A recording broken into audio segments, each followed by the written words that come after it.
Mike, Golden State Picker, back in the garage. It is Saturday to give you kind of that time stamp.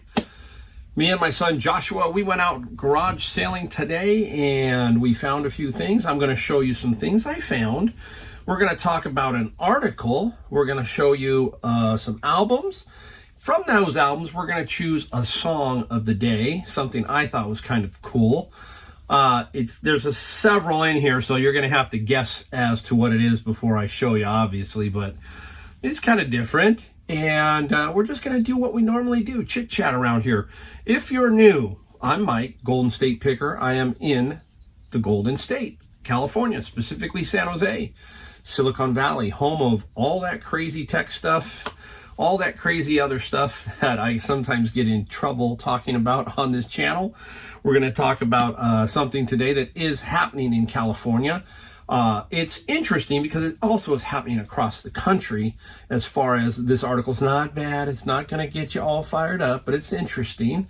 I'm thinking about starting a second channel and talking about stuff because I think I find a lot of interesting stuff and I want to talk about some things.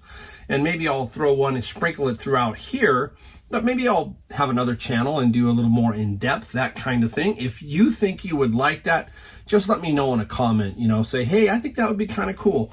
Now, we won't make it all political, but we will talk about stuff that involves certain things. And you might take that as being political if we do that channel, So don't get all fired up.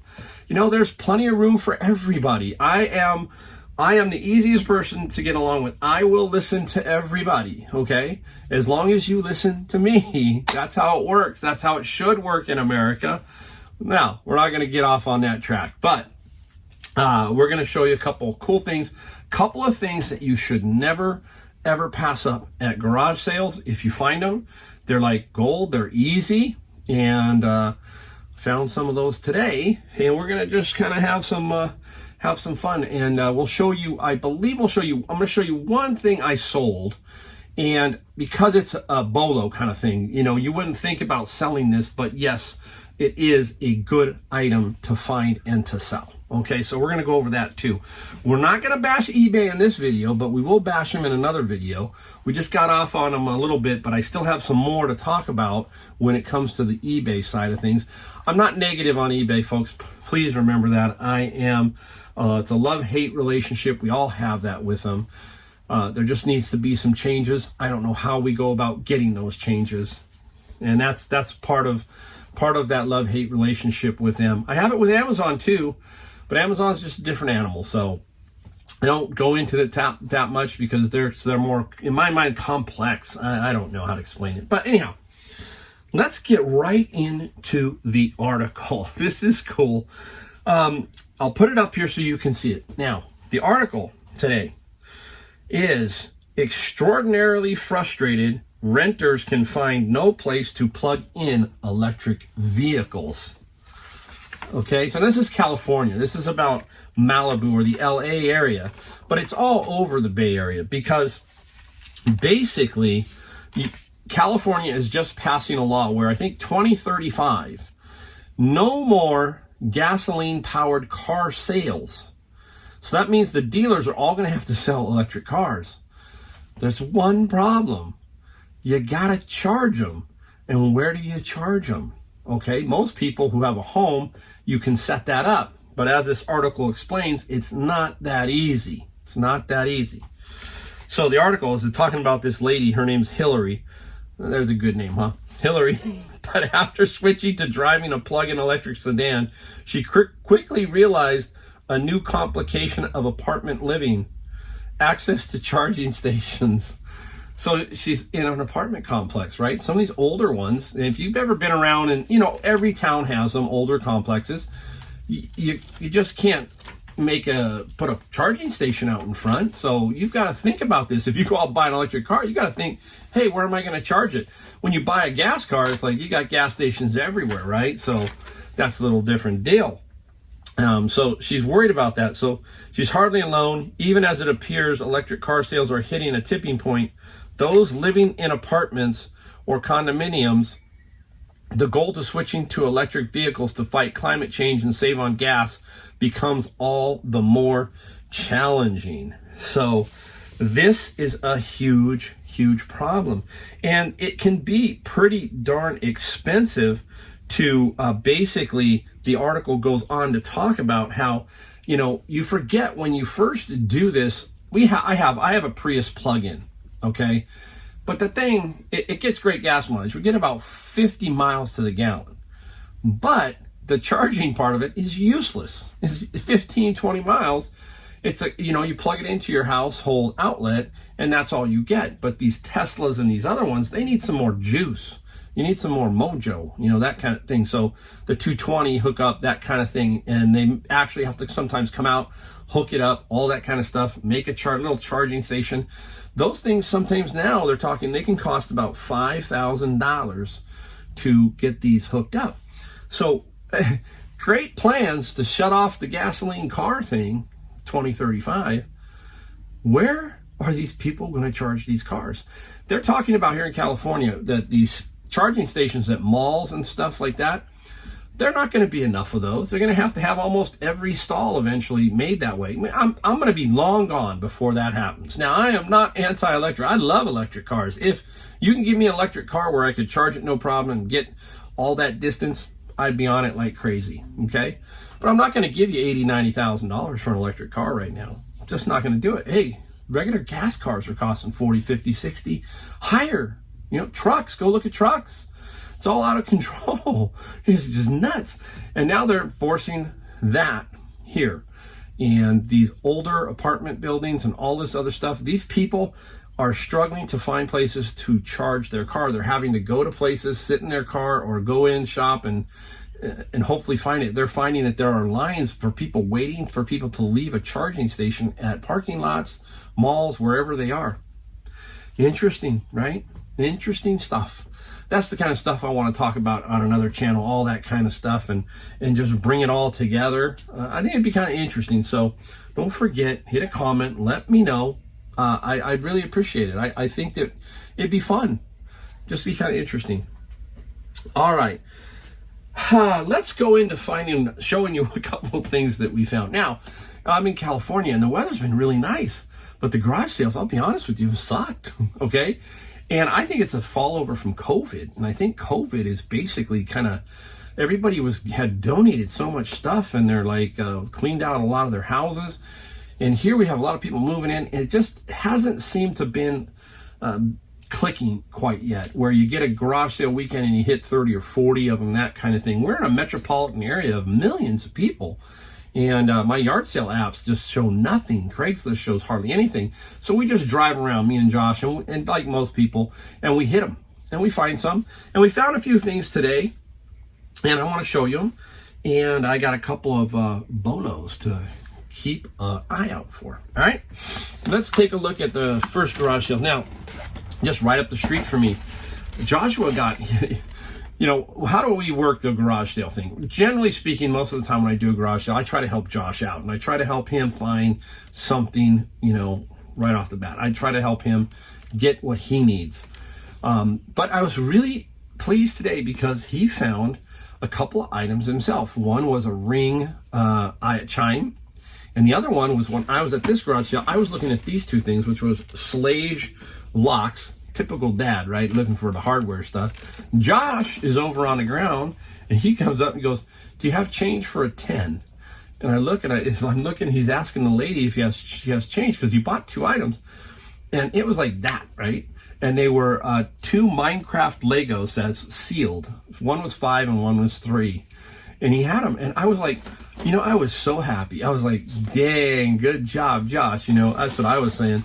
It when that happens with Josh, I mean, that really, it just, you know, makes me glow because he did it.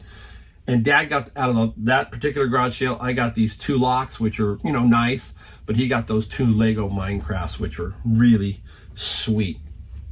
All right, up next, I'm looking around. I'm going to show you something back here. Got to take a drink, sugar-free, still sugar-free, no Coca-Cola in months. I'm still battling that. we'll see what happens once the summer comes around with the next phase of my sugar kicking habit thing. All right, look at this. Sitting on a rack at a garage sale, and this was just sitting on the end. It was late in the day. It was probably close to 11 o'clock on this one. And I was sitting there, and, you know, when you see something like that, you think, oh, somebody probably wants too much. But I asked, I said, how much you want for that? And the lady said $5. I said, well, I'll take that. It's brand new with the tag. CU, my first thing was Colorado University. I don't know why. And I think Colorado State, there's one's the Buffaloes and one's something else. And then they have a patch over here. And if you think you know who this is, I was wrong, obviously. I thought I was wrong.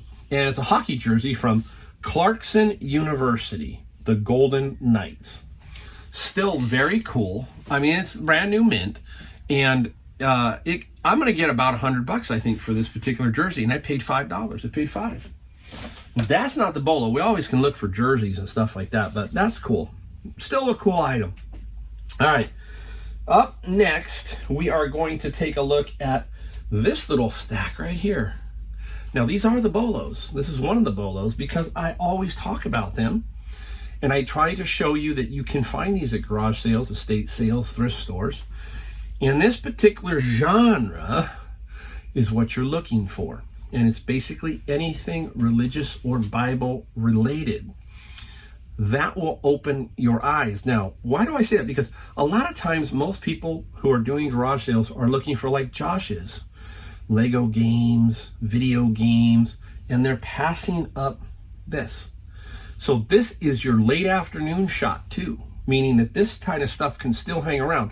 So that's why you keep going on garage sales. You just don't go from 8 to 9:30 and say, well, everything good is gone. No. This was about 10:30. I got this at 10:30, and I got the jersey a little bit later, and that's how it kind of works. You just got to keep going because you don't know when this is going to fly. So all of these books right here, I'm going to talk about them in a second. I put them in a pile, and I said, how much? And she said $15. I didn't argue. I gave her the $15. You'll see why in a second. Again, good items to find. Religious books, Bibles, that kind of stuff. Now, we'll go over them. The first one's a little interesting on the title. Of Domestical Duties. Now, this particular book will go in on Amazon. I'm going to put, if you're new here, I use an app called Scout IQ. You can use it to scout books, basically. We scan the ISBN and it tells us how much it will sell for on Amazon FBA, even FBM, which is fulfilled by merchant. Look down in the description if you want to see I use ScanLister software and Scout IQ for my books. I have both of those. You can find out in the description below about them, and they are extremely important when you're doing books for Amazon. Now, this particular book is going to net me $30 on Amazon FBA. It is what is a little bit of a long tail, but I think it's still going to sell because I use a repricer also, and that is repriceit.com. What Repricer does is constantly balances your books against others, making sure that hopefully yours is still the lowest price. So the three things you need for books: Scout IQ, ScanLister, and a repricer, which I use as Repriceit. Those three things to be successful on Amazon books, selling books. So I have no idea what's in this book, but it's kind of an interesting title. That's why we go garage selling, right? We're looking for interesting things, right? The interesting things. All right, up next. Now, this one was there too. When you go garage selling, sometimes I'm trying to guess which one's going to be the most expensive, which one's going to be the most valuable, that kind of thing. And I thought this one was going to have some of the most value. And I was wrong. It wasn't. It wasn't. This is Biblia Hebraica, and it's Stuttgartensia. Oh, it's bizarre. It's Hebrew, basically. If you open up this book, it's in Hebrew, and it talks about Hebrew, English to Hebrew or something like that. Reader's edition. Very, very good condition. This one will go on eBay only. I haven't found a way to put it on Amazon. I'll put it on eBay. This is going to be just about $30. But this one book will pay for all of them, okay? So that's a cool one. Hebrew. See that? Look at that. Man, that's wild looking, huh? Yeah, I guess, we forget. We speak English, so when we see that, it looks like all jumbled up. But remember, somebody who speaks Hebrew, when he sees English, he's seeing the exact same thing that we're seeing, just in reverse. Yeah, I'm nuts, I know. Up next, the English-Greek Reverse Interlinear New Testament. Whew, that's a lot, huh? This thing is like in really, really good shape. And this one, the English to Greek one, if you see up here, you'll see it says, it will net me. That means after all Amazon fees, shipping, all that stuff, will net me $28. So, and it will sell fast. So I will make $28 on this book. Up next, now the opposite. That one was the English to Greek. This is the Hebrew to English interlinear ESV Old Testament. That was the New Testament. This one's the Old Testament. You can see how this religious section or genre can be very vast. A lot of books in there and a lot of valuable books. This guy here, the Hebrew to English, will net me $33. $33. Really a good find. Now, here's the really good one. Now, it's a 3-volume set, and it's called The Rational Biblical Theology of Jonathan Edwards. There are 3 volumes. You can see them here. Really, really in absolutely minty, minty condition. Now, these 3 books are going to net me, well, I'm not going to put them on Amazon. They're going to make me $300 to $400 on eBay in this condition. I think I'm going to get about $300 to $400. Might take me a little while. These are the type of books that pastors, preachers, all those people will use. They will build book libraries, just like everybody else who's in, professors and that kind of thing. Preachers are the same way. They build libraries because they do research. And these here, they're a little hard to find, and I should get $300 to $400. That's what I'm hoping for. So you can see how just right here, I didn't get them out of my bin of books. I got them in a garage sale. Bang. Right here is an easy, let's call it $400. Easy $400 right here. Sweet. So you can make $400 buying video games, buying Legos, buying everything. There's a lot of stuff out there. And in every area of this country, you can find things like this. And it just takes 1 or 2 to get you really, really hooked, right? It's quite amazing when that happens. It's like, whoa, right? And Josh knows when he sees me light up. He goes, Mike, boom, Dad's right over there. Something's on the line. Something's on the line. Yep, that was right. That was on the line. All right. Let's show you something that I sold. Back here. This is another bolo. Boom. Wallpaper. Old vintage wallpaper. I have 3 rolls. There's one more over there. This is by Village Paper Illusion. And my wife was with me. And we were in Goodwill. She hardly ever goes into Goodwill with me, but we were waiting for an appointment. And we found 11 total rolls. 5 of one, 3 of one, and 3 of one. This is the last one. They sold all within 2 weeks. This 3-piece little roll, these 3 pieces or rolls sold for $150. I think plus 29 shipping. Paul put it up.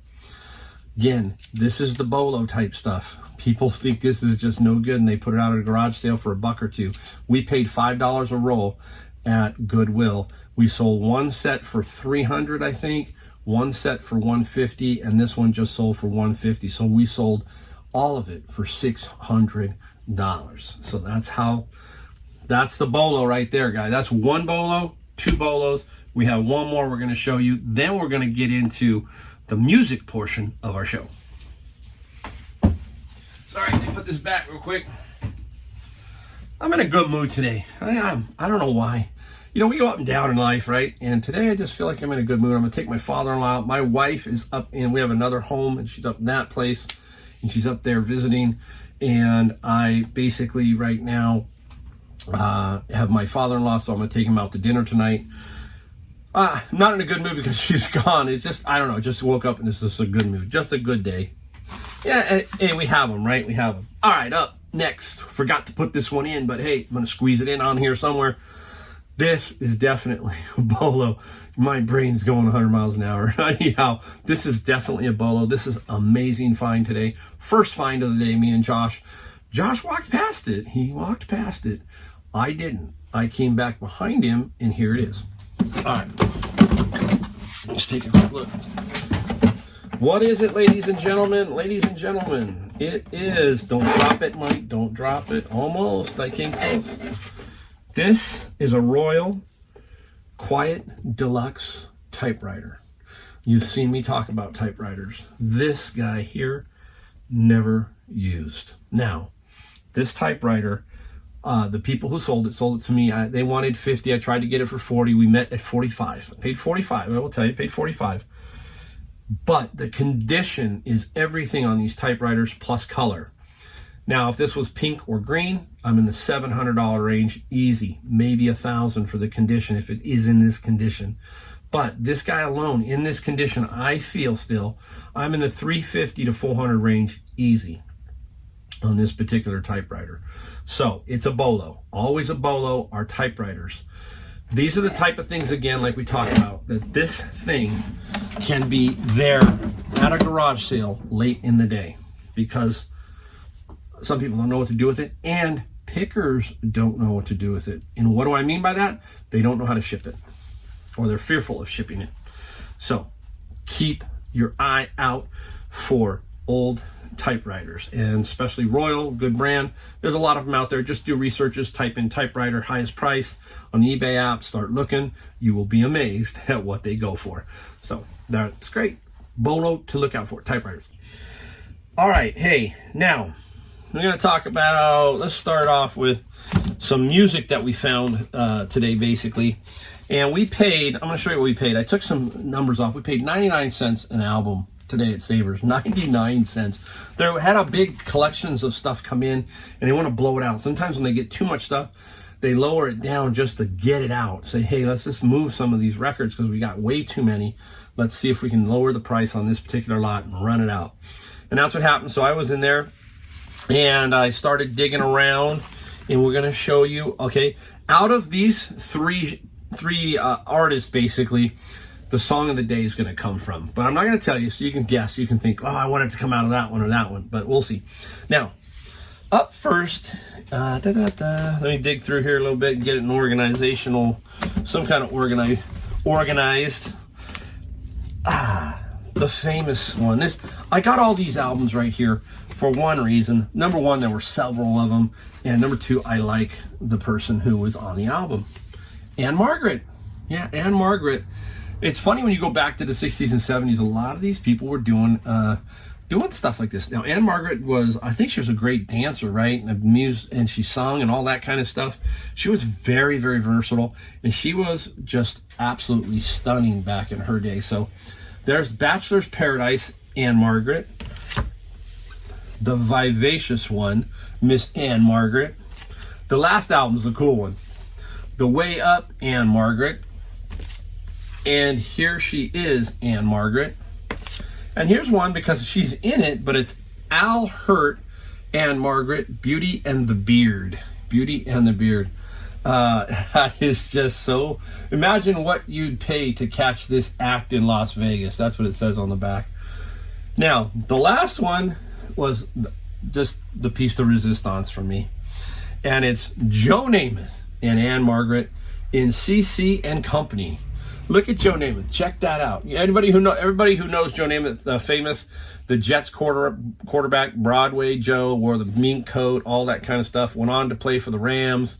I don't know if he played for anybody else, but he played for the Rams.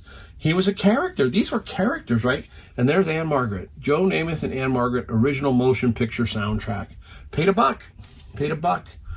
And how sweet, right? None of these are like $100 albums. But again, it goes back to basically how we use our life experiences, right? So I grew up in that era. I was young, but I knew who Anne Margaret was as I grew up. And I'm not going to let someone just take those. I'll take those, you know? So I got a lot of them. If I want to lot them up, some of them I could sell for a few bucks here and there. That Joe Namath and Anne Margaret one for sure. So I don't know what we'll do with these. We'll probably hold them for a while. You know me, this is one area that I sort of collect in. And that was just an interesting, that's kind of how our life works. And when I talk about life experience, right, we kind of gravitate towards things that we know or have some kind of emotional connection to us. Like these albums, like that has emotional connection. I know who Joe Namath is. That's sweet. I know who Anne Margaret is. You're going to see some others here in a second. And that's kind of how I gravitate towards that. Now, here's something else I want to know. I want to know this. I'm an old movie buff. I still like the new movies, but I like the old movies, and I like the old movie stars. So if you're a woman, tell me who your favorite old-time actor is. Now, let's give you something. Let's say 60s and 50s. 40s, 50s, and 60s. Let's give you that era. And do you have somebody who is your favorite? Now, I do, okay? And I'll tell you who mine is. Some of the women who I watch, I still watch the show every Saturday night, Film Noir with Eddie Muller on A&E. I love that genre of old movies. And Eddie Muller, he gives you kind of an explanation before and after. That's really a sweet, sweet show to watch. So if you ever want to watch something different, check out. I think it's on 9 o'clock Pacific time. I don't know what time he is. I hope it's not midnight. I don't know back east, but Film Noir. And I liked all the old-time actresses. And some of my favorite, and I'll tell you my favorite last, obviously Marilyn Monroe, Audrey Hepburn, wow. Jean Tierney. Now, that's an interesting name, right? Because it's spelled Gene, Tierney. She was another one.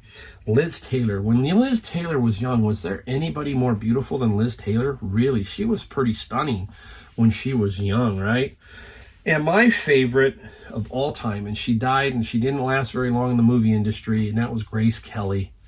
I thought she was just amazing. My favorite Grace Kelly movie, pretty straightforward, Rear Window with Jimmy Stewart, the Alfred Hitchcock classic. So let me know if you have one, favorite actor, favorite actress from that era. How about a movie? Throw a movie in. Put it down in the comments. Let me know. All right, let's get right to the music. We got a couple more, and then we're going to share the song of the day. All right, so we did Anne Margaret. Let's go into this group, the Bee Gees. How sweet is that, right? I got a bunch of Bee Gees albums for 99 cents. You can see them up there. This is the Bee Gees' first album right there. Not a lot, but, still very cool because all the albums are actually in very good condition. The key with older albums like this, the cover, yes, got to be in, everything's got to be in right, but the album plays such a key factor. If you can get one that's like VG++ or excellent, you got at least a $20 bill probably. So for 99 cents into 20, no problem. You might get more on certain ones. I got a ton of albums, so I've got a lot of value in a lot of my albums. But the Bee Gees, I just got 5, so hey, if I wanted to lot them up, I make good money on them. Now, some facts about the Bee Gees real quick. A lot of people don't realize this. The Bee Gees started in the late 50s. I think it was, 57, 58. I think 58. And they had some brothers who passed away later in life. But they were active 50s, 60s, 70s, 80s, 90s. Wow. Think about that, guys. Think about that. Late 50s, 60s, 70s, 80s, 90s. A crazy, crazy career. Now, the interesting fact is they wrote all their hits. They didn't go out and have somebody do it like, the famous Burt Bacharach. All those people would write famous songs for people. Bee Gees were solid. They wrote their own music. So the Brothers Gibb. Everybody goes, what's the Bee Gees? Well, they first started out with BG, Brothers Gibb. Then it just kind of went into Bee Gees, Brothers Gibb. That's kind of how, because they were all brothers. That's how it got going. And they had several hits. Obviously, the biggest album, I think, is Saturday Night Fever soundtrack, right? With John Travolta. That's probably it. They were called the Kings of Disco. Great band, We're losing all these guys. So we have their records, so that's kind of another reason why I hold on to them. You can get them on Apple Music and everything, but hey, occasionally it's pretty cool to pick up an album and go, hey, I remember that one. All right, one more album here. Here we go. Check this one out. Now, this one has something for me, too. Meet the Brady Bunch. This one is in perfect condition. Meet the Brady Bunch. Now, I saw the Brady Bunch at Disneyland back in the day. And now the real tie, or why I have this affinity for the Brady Bunch. My mom got divorced early on, and we had, in my side of the family, we had 2 boys and a girl. My dad remarried to another lady who had 2 girls and a boy. So, right during this era, I was born in 62. I was about 10 years old, 10, 11 years old, and we were all the same age, all of us. And it was the Brady Bunch, and that's why people called us the Brady Bunch, because we had 3 boys, 3 girls. Mike in the Brady Bunch, his wife, I think, passed away, right? I think. So it was a blended family. And my stepmother, who my father married, was the most amazing woman. She took us in with open arms. She was an Italian lady, amazing lady. I loved her. She was just an amazing lady. She's still around, but anyhow, blended family, the Brady Bunch. That's who we were. That's what neighbors would call us. We were the Brady Bunch. So that was cool. Hey, you get a little different here on this channel. You get a little bit of everything. All right. Now, the song of the day. We have to choose from one of these groups, basically, or these people, Anne Margaret, the Bee Gees, or the Brady Bunch. I chose the Brady Bunch. Yep, I did. And why did I choose the Brady Bunch? Well, because there's a specific song on here. I'm gonna show you the song. The song of the day is Day After Day. All right. You do know this song if you are my age in general. You do know who the group is. You're probably going, who is Day After Day? I can't play it on here because they would basically give me a strike. Day After Day is the group Badfinger. Yes, now you're thinking, I know that song. So take a listen, go to Apple Music, listen to Badfinger's version, type in Meet the Brady Bunch, and listen to their Day After Day version. Really, really kind of interesting. Wow, there it is, another video. Can you tell it was a good day? Had a lot of fun. Hope you guys have a lot of fun. I hope you have a great weekend. I hope eBay sales are picking up. All that stuff. I hope garage sales are doing well. And we're just going to keep making videos, and I might make that other channel someday. You just don't know. So be prepared for when that might come out. We'll see how it goes. We'll see how it goes. No promises, but I'm seriously thinking about it. If you like it, hit that subscribe button, hit the comments down below, all that kind of stuff. Let me know. All right, next video. See you guys.